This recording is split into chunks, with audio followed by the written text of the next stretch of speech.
We're here today to talk about not just Argo Community High School District 217, which I'm the superintendent of, and also that Dallas has been a part of, and I've been a part of as a student and staff member and community member, but also the community of Argo itself and its relation towards equity and diversity, because not many people know it, but this is the strength of who we are. We're truly the cornerstone of the community. We serve many diverse ethnicities, from African American to Hispanic to Urdu to Arabic to Palestinian to Eastern European to Latina, Latino, and every other ethnicity you can think of. And being a first generation immigrant here, my parents being immigrants, me being first generation here, as a dreamer, as categorized, it's truly full circle because, this is still the population we serve today, but also the aspects of a journey of what our district is, because we're one of the oldest schools in our area of the south suburbs. We just turned 103 years old. School that opened up in 1920 as a foundry school to help one of our local factories. Corn Products at that time was the name of it. Today it's known as Ingredion. The Argo School, which is Wharton School, which is one of our feeder schools, District 104. They were too small to hold those training centers there for those workers back in the early 20s. And then, they basically founded Argo Community High School afterwards to be a training center for their workers, to be either clerical or machine techs or even executives later on down the line after secondary educational opportunities. And 103 years later, now we're a bastion for the community I just mentioned altogether, from immigrants to third and fourth generation Argonauts going through, and was fortunate enough to go there. Dallas, same thing with you. You also went through it as a distinguished alumni, may I add to as well. So, I think that sets the stage for us. Because equity and diversity is what we're all about. And, Dallas, I'll hit you with the first question over here. What was your happiest memory from growing up in the community as a child? Because growing up in our community, like you said, our community was like a melting pot. There were different groups. Everybody was separated. This was coming out of the civil rights. Everybody was separated. You had different parts of the neighborhood that you could go out and play in, and then there was certain parts of the neighborhood that you didn't go in. But growing up in the neighborhood, you had all of the experiences of a lifetime. Back in the days when we grew up in the community, we had to use our imagination, which is something that's gotten away from kids nowadays. When we went outside, if we saw a stick land on the ground, we figured out a way to make it a toy. And we made that toy work. Sometimes we'd even take it home. But nowadays, with media the way that it is, video games the way that they are, these kids, they really don't get a chance to stretch their imaginations, to do what the imagination was meant to do. And that was one of the big things growing up. But one thing that I have to admit to, Bill, is I was really happy to see when you became the superintendent at the school. You and I had been knowing each other for quite a while, and we had interacted before, both from administrative points and basketball points and fun That was our points. conversation on the way up. Yeah. It was all basketball. And I was so glad to see you take that position because I knew we were going to be able to work together the way that we do. Yeah, and that was basically off, when you were coaching, AAU and also basketball when I was playing, your leadership in saying, hey, you have to be a community advocate and remember where you come from. That was the big thing. And you still say that today, even to our members in the community. Always remember where you come from. And just for the record, Dallas is part of a coalition in our community, the Mamie Till Emmett Till Foundation, which is literally 2 blocks away from the school. Mm-hmm. And just recently, we honored Mamie Till Mobley by erecting a 6-foot statue in front of the school to honor her memory, to make sure it's preserved for future generations of Argonauts or anyone passing by. And Dallas was a very intricate part of that. And that stems back to, like I was saying at the beginning, with the foundational roots of the school, because Mamie Carthen, as she was known, was an Argo graduate, graduated in 1932, first African-American female to be in the Honor Society, Student Council, truly a leader. And she actually showed that later on, when those horrible events happened with her son. Yeah. And, that truly impacted the community all around. So that was like how you were saying just a moment ago with the civil rights movement when you were coming up through the ranks in elementary school, District 104, and then over up into Argo as well. Yeah, I mean, that's a story in itself. To be able to come up and grow up during the time when civil rights was the thing. During those times, it was like if you sat down and thought about it, there really was no reason whatsoever for some of the outbreaks that took place. I witnessed them both from being in school and being outside to being around groups that were hate groups and being around groups that were trying to find peace. But the hardest thing about it was, from what I could see as I got older, was there was a lack of communication, big time, between these groups. I mean, I was a witness to Black Panther meetings. I was a part of different organizations that stood up for different things like community involvement and community development. Those type of things were hidden treasures when you start talking to some of the people from around the community. Just for example, our community is so rich in history, but yet for years and years and years, this richness wasn't brought out. It wasn't until we really got into the Emmett Till story and Mamie Till story that we start bringing out all of this history, because Mamie Till and Emmett Till grew up in our community. So all you have to do is just reach back a little, and you'll find out somewhere along that path, the history path to civil rights, our community is a part of it. Yeah, truly a part of it. And, the one thing you brought up, Dallas, that, this is one thing why we're so proud of our community is because it is the past. The past dictates the future. And, I was saying this to Dallas right after we dedicated the statue. It was so nice seeing our freshman classes go out, because it's basically an outdoor classroom space now. So nice to see our teachers take our students out there to start teaching and learning about the message of what Mamie Till brought forward into the nation by being an advocate, not just for her son, but for future parents or future students. Because she was an educator. She lived in our community. She was the nicest person ever. When I say that, I say that from a personal experience. I did actually meet her when I was 7 years old. Such a nice lady. And it was the night, and I remember it because that's when you got inducted into Distinguished Alumni, because my godmother got inducted the same night too as well, and Mamie got inducted that night with her with Reverend Parker. Yeah. So like literally when I say truly a community connection here, it really is. But Dallas, you brought up something that I think people want to hear more about, because when people hear Argo High School, they always think of a bad stigma with it, like it's not really a great high school to go with. And it's what you brought up with the outcomings or the gatherings of those hateful times.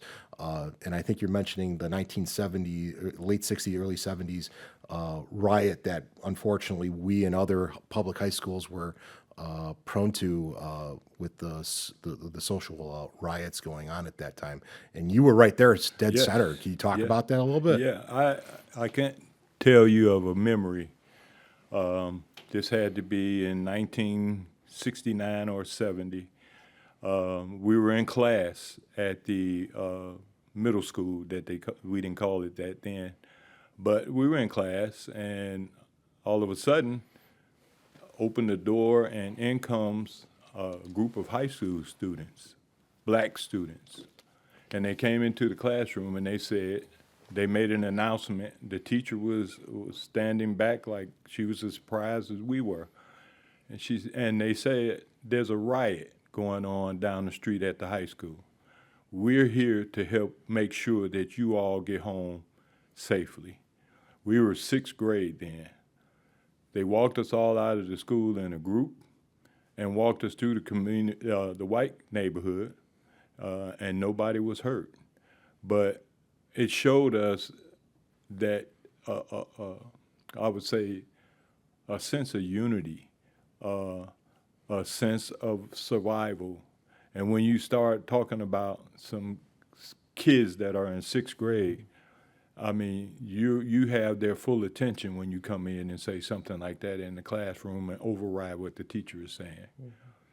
So during those times when we had the riots that were going throughout Chicago, race riots, a lot of killings of prominent people, a lot of assassinations and things that were going on, we didn't really understand all of the, impact that it was having on the country. We just saw the little small window we were looking out of, and that was the window of what's going on in Chicago.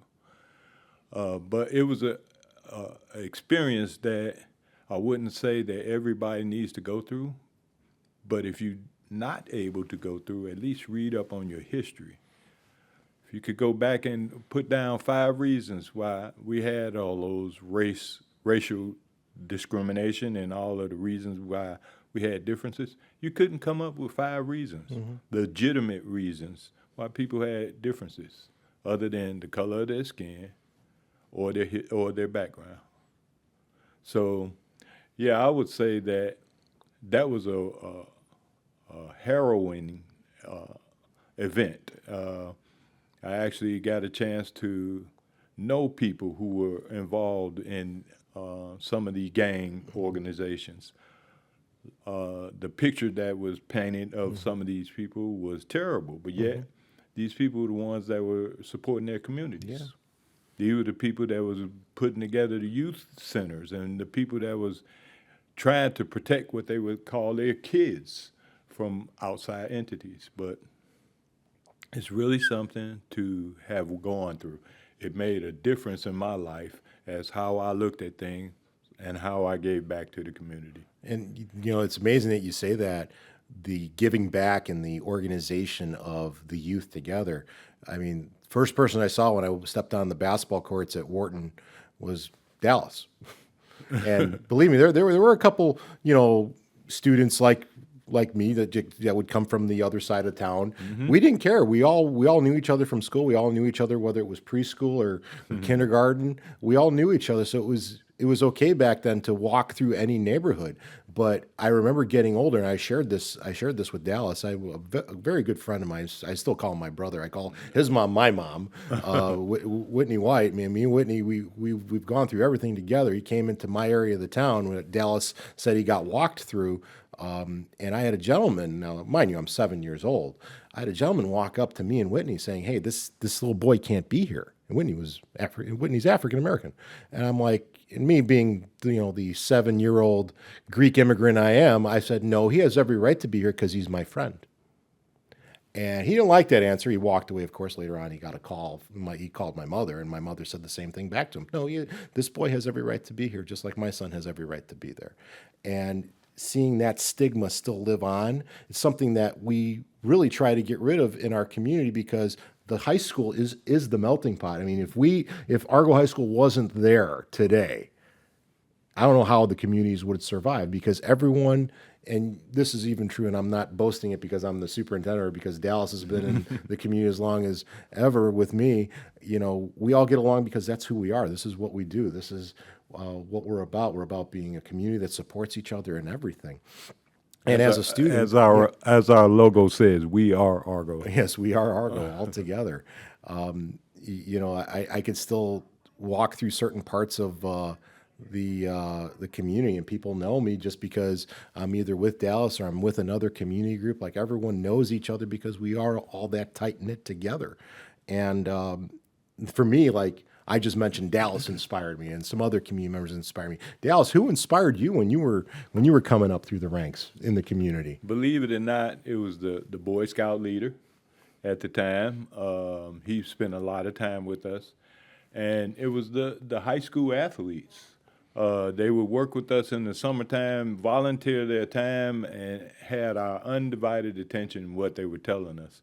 At the time, all we did is we looked at them as being older kids, you know, and they had enough authority to be able to tell us what to do.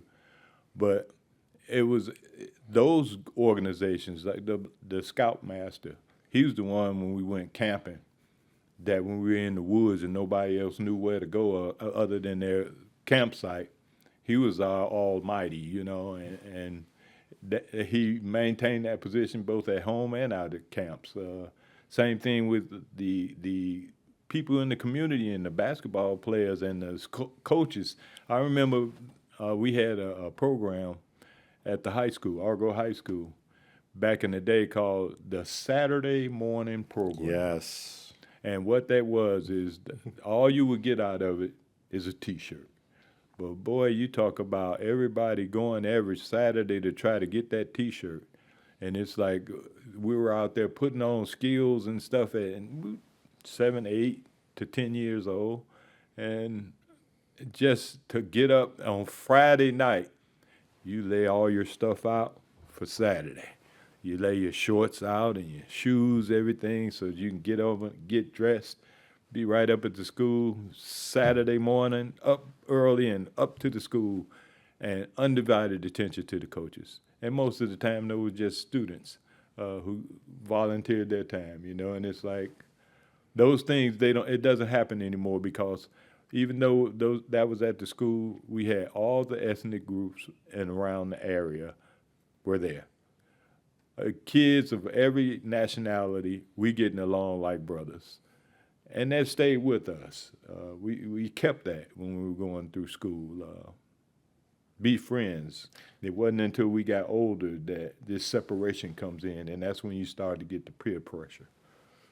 Yeah. And I think the big thing Dallas said, like, you know, those little things, those are the things you remember on why you know, show up to certain things with anyone. It didn't matter who it was, whether they were male, female, or, you know, any ethnic group. You showed up because you wanted to be a part of that, and that was your bragging right. Like, hey, I got that. For me, I know you mentioned the T-shirt. For me, it was getting the blue ribbon that you showed up and you made your free throws, or you made your sprints in time, whether it was for track or for basketball. So totally get that mentality. But you know, the thing I look at is the success and also the equity of what Argo has done in our community. Can you talk a little bit on that? Oh, yes, I can definitely talk about equity.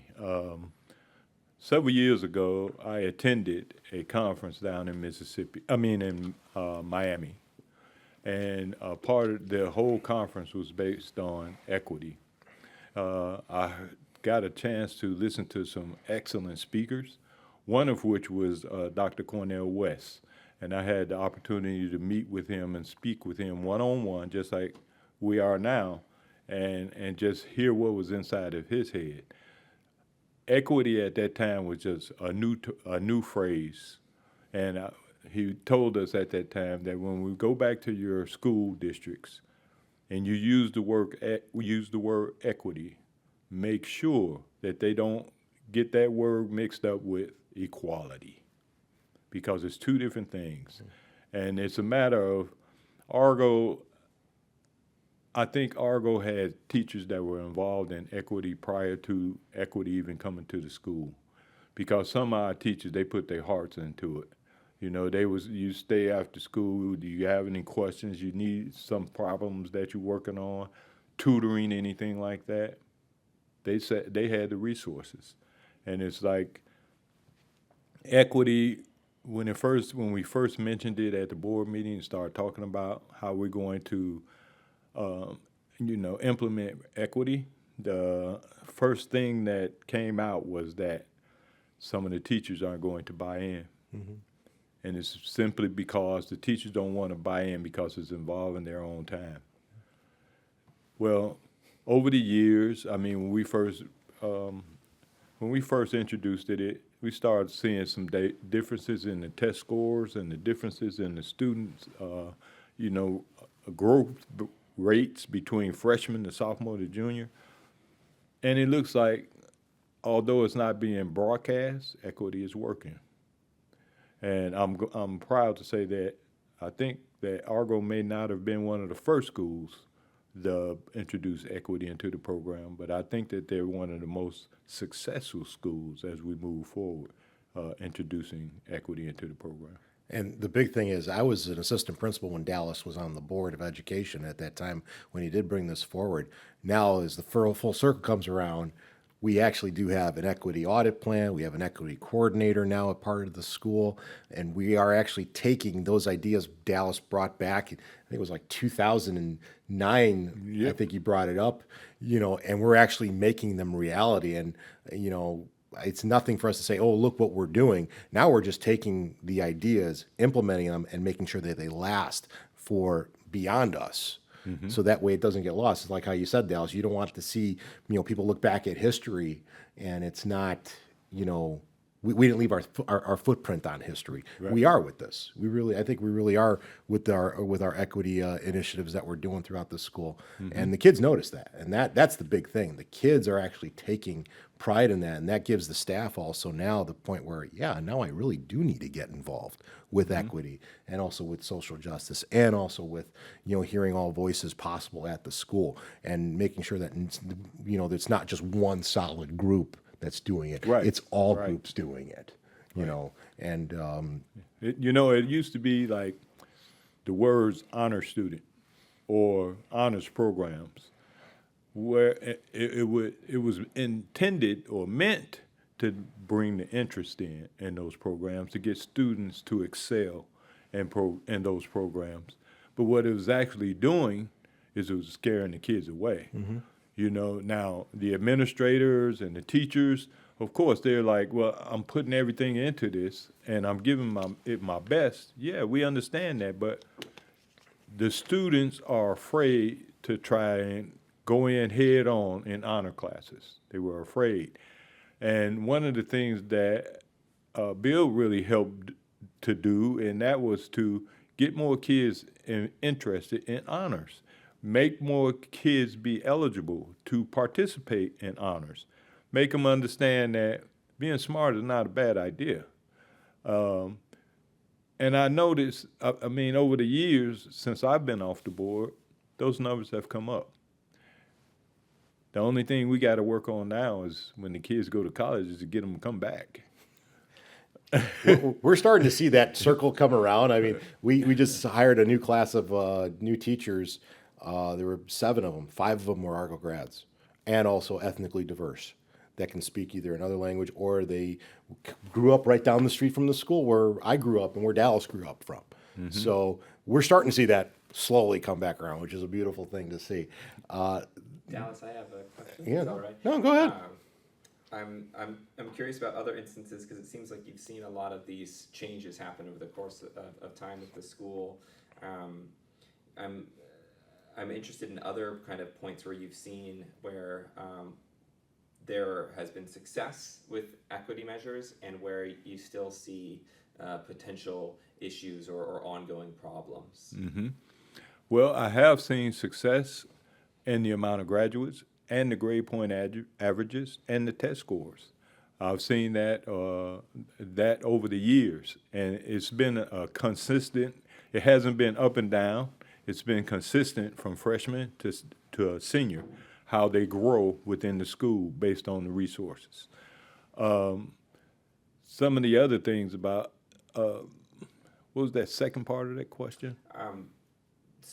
Equity efforts, where are equity efforts still needed? Okay, yes.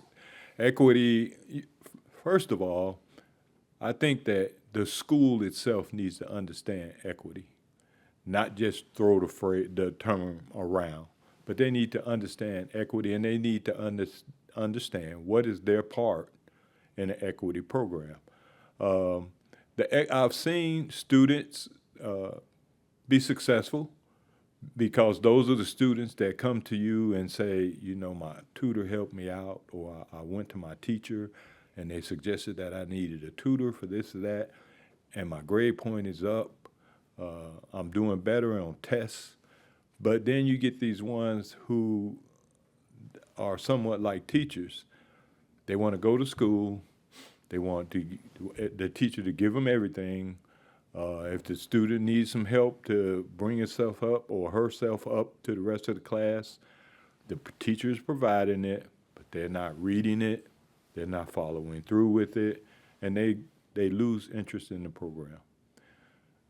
In my opinion, high school graduations should be 95% or better for seniors, but yet it's not. A lot of schools will boast it, but it's really, that's not the truth about graduation rates. And I would like to see that come up. I think it could be definitely be brought up through equity programs. And when Dallas did bring that up as a board member, just to let you guys know, and this is for the record, we actually did look at how our graduation rate compared at that time. And yeah, it was like how Dallas said, we were 92, 93, and then we actually looked at the equity of what was going across the board from freshmen to seniors. We broke it down demographically, we broke it down by ability, and we saw the flaw. And from that point, that's when we started recalculating and readjusting our programs at the school. Right now, we're at 89% graduation rate. It's not the state saying, yeah, you're making your quota, but we can honestly say, yeah, we're equitable across the board without anyone looking at our data saying, oh, you're not equitable. No, we are. It's going to take a while for us to get to that 95%. But Dallas was the first board member to actually look at that and really make that question of, are the teachers really buying into equity? Are they really practicing what they're preaching? That was the big part that they brought in. Are they practicing what they're preaching? Now we could say, yes, we are, because of our equity audit program coordinator that we have through Dr. Dubiel, and also our coordinator, John Leonard, who's done a phenomenal job in bringing equity, not just to the classroom, but now we're even getting into the community. Dallas is part of our community group for our DELT committee, basically our equity committee, and other key community members on there. And we're actually doing something for the opening of school where we're promoting equity as one of our strong points for being an incoming freshman. So, when you could say it too, Dallas, when you were a freshman or when I was a freshman at Argo, someone said the word equity, you're like, what does that mean? Does that mean equal? That's in a house. What are you talking about? But now now we're actually living it. We're living it to the point where kids are actually embracing it, and that's forcing the staff to embrace it, because it all starts with the kids. I think we can honestly say that. That is true. And the one thing I want to make this point before it slips away from me, but I give Bill, his staff, the administrators at Argo, and some of the people that's involved with the things that go on there, I would give them credit to saying that they are one of the bravest and most schools in the area. Everybody didn't jump on equity like Argo did. Argo jumped on it, and they put programs in place. They put people over these programs. All of the resources that come along with a program like that, Argo jumped on it. That took some heart to jump out there in a controversial area and hit a home run. Right now, Argo is sharing. At least I knew they used to. They are working with the surrounding colleges to get the students involved in some of the college programs. That's spurring up an interest in the area. And that's what we need, because that brings people back. But I have to give Argo a lot of credit. I mean, and don't take this wrong, but to put a Mamie Till statue right out in front of your school, that's sending a message. That's telling people we are interested in education, and we are interested in our students' education. They made a walkway to go right into the school called Mamie Till Way. I mean, that takes a heart to jump out there and say, this is what we're going to do, especially when in our community we've had controversy over paintings and things. But I give Argo much kudos, because they took the heart, they had the heart, and they had the mushba, or whatever you want to say, that it took to put Mamie right out on Front Street, as popular as she was, and as strong a historical figure that woman was, to put her right out in front like that. that's sending the message, you know. 10 minutes. Mm-hmm. And speaking of which, Oh, go ahead. Dallas, you were speaking before to protective groups and gangs in the area that would be working to support the community. I'm curious if those were influential to you growing up and kind of what you think about your role within the board and your work with the school now. Actually, it was very influential. When I was a young man, I had privy to be able to listen to people like Malcolm X, Fred Hampton, the Black Panthers, and those groups. I listened to the people who were involved in those groups. They were educating me about what life is really about, and it's about what can you do to give back to your community. That told me, that and the fact that one evening a gentleman came up to me and said, "I need you to go someplace with me." And I was wondering, but I got in the car with him, and he took me to a church in another community. And while I was at that church, the whole reason for me going was because they wanted to award me the Fred Hampton Image Award. I had no idea whatsoever. But his brother, who was alive at that time, Bill Hampton, was the one who presented it to me. That right there was such a strong message that giving back to the community is actually necessary, not something that you just want to do. It's actually necessary. And once you start giving back to your community, you get involved, and you get involved in people's lives. You get involved with people's kids. You have a responsibility to show them the right way to do things. You have a responsibility to make sure that as long as those kids or parents are working with you, that under your umbrella, that they're gonna do things right. They're gonna have some morals. They're gonna think about give back to the community. They're gonna think about those things. Those are the things that they influence me to give back. That my scout master, and from that point on, from the early 70s, I've been putting programs in place and doing basketball as a message to reach out to people.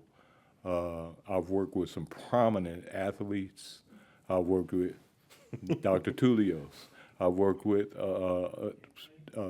I can say that people from all different types of life who have gone on to be very successful in their trade or very successful in their sport. Some of these kids that are now doing that. There's kids back. I used to have a program when I had the kids come to my camps. I told them I would give you 100% of my help if you, when you become successful, get me a baseball cap from the university that you go to.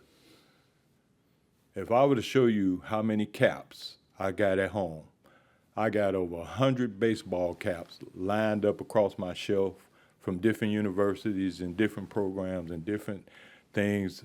Whenever I get a chance to speak with some of the students, some of the people I work with, I get messages like, "Hey man, thanks a lot," And it's just, to me, it comes natural. It's just a matter of giving them things that I had, to help them along their way. Thank you for sharing that. You're welcome. Oh, yeah. Bill, I'm curious if there were Go any ahead. influences for you. Yeah. I have to say, one of them sitting next to me. I mean, like I said, first person I saw on a basketball court was Dallas. I'd have to say, after that, basically the community leaders that I've grown and mentored with, not just as a student, not just as an athlete, but now even as, an educator and a leader of the building. One of them being Dr. Frank Stout, who's another member of the Mamie Till Foundation. I'm actually going to see Frank, and we're going to see him at the golf outing next week. We have a huge scholarship golf outing that we give back to the kids. I think it's over $30,000 of scholarship money to our students. And Dave Brady being another one, Mayor of Bedford Park, former administrator, also part of the foundations that Dallas has talked about. But the big thing here overall, it's the sense of community that we have. Like whether we're talking basketball or Argo or history of Summit or history of Argo or history of anything that we can know of, we always have the connections. There's always saying the 6 degrees of connection with everybody. Yeah. And it's so true. It's so true on all of it, whether, we're talking, about Dallas's family or my family or, any one of our teammates or associates that we know of. Yeah. It's a community that we're so proud of.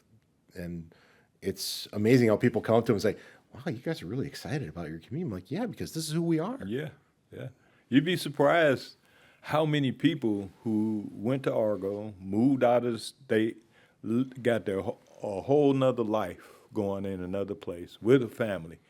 If they see some Argo gear that goes on sale, like hats or shirts or something like that, hey, give me a hat, give me a shirt, give me, Well, you were saying your son was telling you when you called him. Yeah, my son is ex-Navy, lives down in Florida, going back to school, doing his own thing. Over 30 years old. I FaceTimed him today. Guess who he's got on? His Argo hat and his Semper Fi. Semper Fi, yeah. Yeah. Semper Fi weekend Yeah. we do at Argo for our military kids.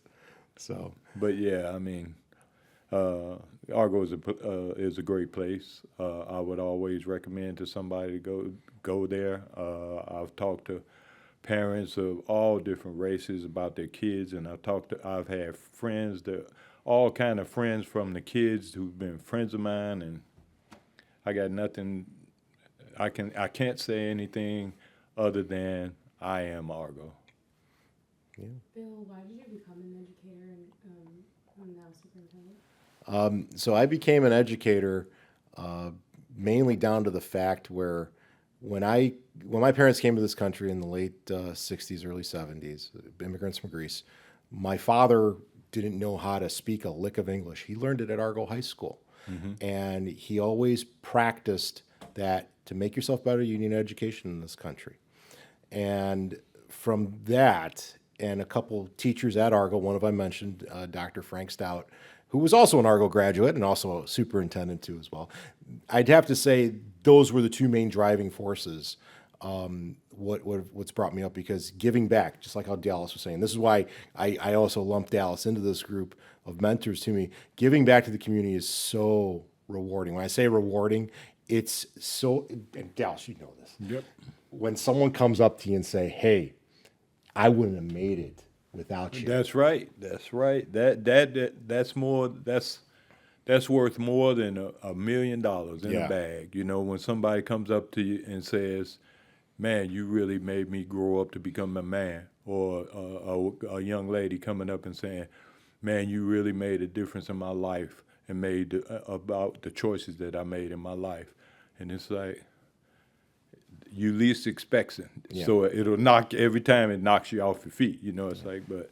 Yeah, you could be having the worst day in the world, Yep. and someone comes up and says that to you. It's like, I don't need a paycheck. I'm happy right now. Yeah. Like I usually tell people, my best day, and I don't need to get paid, is graduation. That's the best day, because to see the kids, to see the families rejoice in the work they put forward, and to graduate and be an Argo High School graduate, Argo alumni, it is beyond. Like I get chills right now just talking about. We just had our graduation a week and a half ago. It was phenomenal, because you see the true essence of the community come together. Really, that night we have to shoo people out of the parking lot. They're there till like 1 a.m. because they're still talking about whether their grandfather or their uncle or their aunt was part of Argo High School, and it's truly a community experience. So I'd have to say that's why I embarked on that journey. I was actually telling Dallas when we were driving down, like I had my opportunity to work in CPS. I was ready to stay down there, and then all of a sudden I get a email from Argo saying, "Hey, we got an opening. You want to come back?" I can't say no to home. Who can? You can't. Dallas, you mentioned in the 60s, 70s, that there was a lack of communication between different groups, and then Bill, you mentioned how there was like other side of town isms. Yeah. Oh yeah. How have you seen that change and transform as you're instituting equity work? one of the things that I see and I've noticed is that when you start talking about equity, you need to start when the kid is young, so that you can instill in them the things that go along with equity. You know, it's like work with your friend. Don't deny your friend. Help your friend up. Don't push him back down. You know, and there's things, those type of things that you can instill in young kids, and they'll carry that right on into high school. They'll be friends in high school. They'll go off to college and still be friends. And that's what we're trying to instill in these kids. And through the equity program, you can do that, because equity makes everyone feel, unlike equality, equity makes everybody feel equal. It's like, I worked hard to get to this point, and I know you did too. You know, so that's the positive of equity from what I can see, is that equity is good. When you get the kids young, you get them to practice, and you practice with them. And that's it. So organically, that happened with me. Now we have a program for that, but organically, that happened with me, with my friend Whitney. That later on, Dallas coached us when we were, I'd say little amazings running around the basketball court. But he just mentioned it. I'm lifelong friends with Whitney. I still keep in touch with him. And I'm going to go see we were talking about it on the drive up, one of my best friends, Kyle Hill, who lives in Georgia. I'm actually going to go visit him down in Georgia to say, hey, how you doing? I'm actually taking my vacation to come out and see you. It's those small little things, and Dallas is 100% right. You have to start them when they're little, because it just ingrains in their DNA, and it's normal. It's normal to say, hey, what's going on? Great to see you. How's your family doing? Not just from an older age now, Right. but from when they're younger, because then that just becomes part of their DNA as they keep on going through the system and going through life. You make those connections. You do. And none of that preconceived hatred, or none of that preconceived, I don't like you. Why? Why can't we be the same? Why can't you sit right next to me in class? Why can't we do the same work? Why can't we both succeed? Absolutely.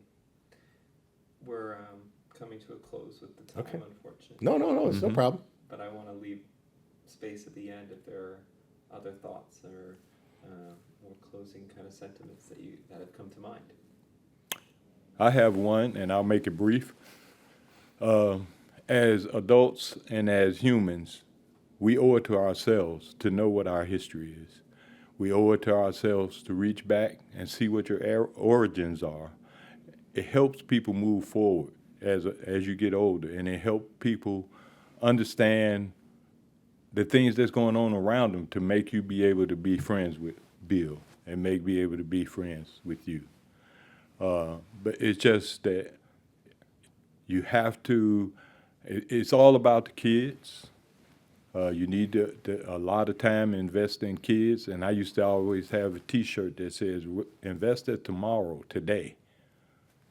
Work with your kids. So, yes, that's what I would like to leave in closing. It's like following the Beatles. I can't. But overall, Dallas hit it right on the head. We have to invest in the kids, and that's the big thing that and it goes a little bit, and Dominique, into your question towards me. Why do I want to go back into education? That's it right there, which is the kids, which is giving them that sense of, hey, it is a community. You may be from another part of the world, or your family may be from another part of the world, or you may speak another language, or you may look different than others. It's okay, because you're part of this community. You may trace back, but in the end, you're part of our community. And I always say it, even at graduation, even when I was a teacher or assistant principal or assistant superintendent or superintendent, you're always an Argonaut. You're always part of the community. No matter where you go or where you're at, you're always a part of us. And we're never going to forget, because we said it a moment ago, 6 degrees of separation. Someone's always going to know where we're at. You got it. I could say this briefly. Back in the 70s, 71, 70, when the riots were going on, you wouldn't believe that a lot of those kids who we fought against each other, threw bricks at each other, are friends right now. Because we grew up, and those things, those happenings became conversations. And because we were bigger than that, we all overlooked it, and we all became friends. There it is. No, thank you. Thank you.